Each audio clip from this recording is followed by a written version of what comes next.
Hello बच्चों, let's read the given question. The question says which of the following statement is true? So first option हमें given है at absolute zero temperature semiconductor behave as a conductor.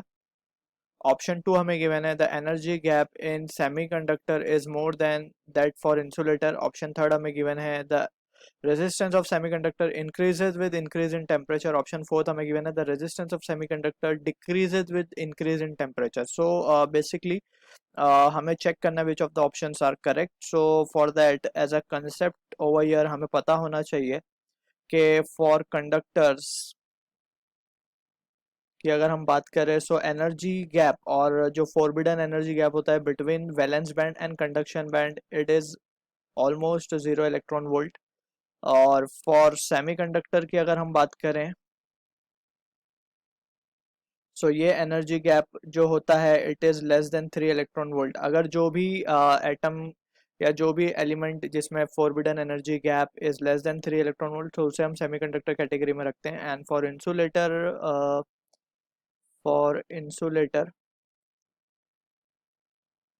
अगर energy gap 6 electron volt से ज़्यादा है, alright, सो उस case में हम उसे इंसुलेटर कैटेगरी में रखते हैं.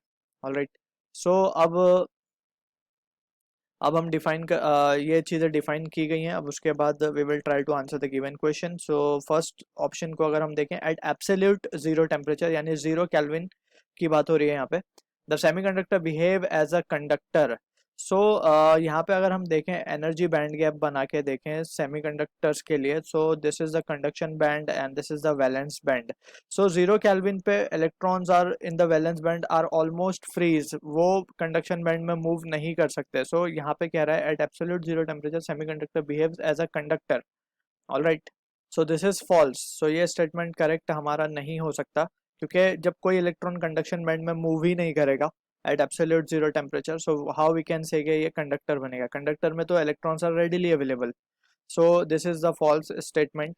एंड सेकेंड स्टेटमेंट की बात करते हैं the energy gap in semiconductor is more than that of insulator. नहीं, जैसे हमने यहाँ पर डिफाइन किया है ये दो चीज़ कि एनर्जी गैप इंसुलेटर का ज़्यादा होता है और सेमीकंडक्टर का उससे कम होता है.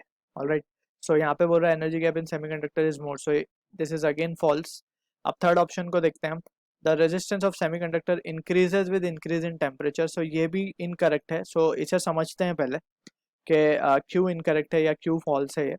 बिकॉज यहाँ पे जैसे वो बात हो रही है कि टेम्परेचर बढ़ेगा सो वैलेंस बैंड में जो इलेक्ट्रॉन है they will gain sufficient energy और वो नॉकआउट होके चले जाएंगे कंडक्शन बैंड में.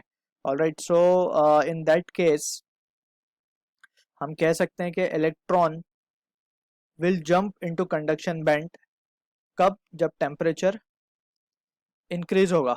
Alright, so we can write when temperature increases. और टेम्परेचर जब इंक्रीज होगा सो इलेक्ट्रॉन्स कंडक्शन बैंड में पहुंच गए. अब कंडक्शन बैंड में इलेक्ट्रॉन्स अगर पहुंच गए सो वी कैन से यहाँ पे कंडक्टिविटी बढ़ जाएगी और रेजिस्टिविटी घट जाएगी.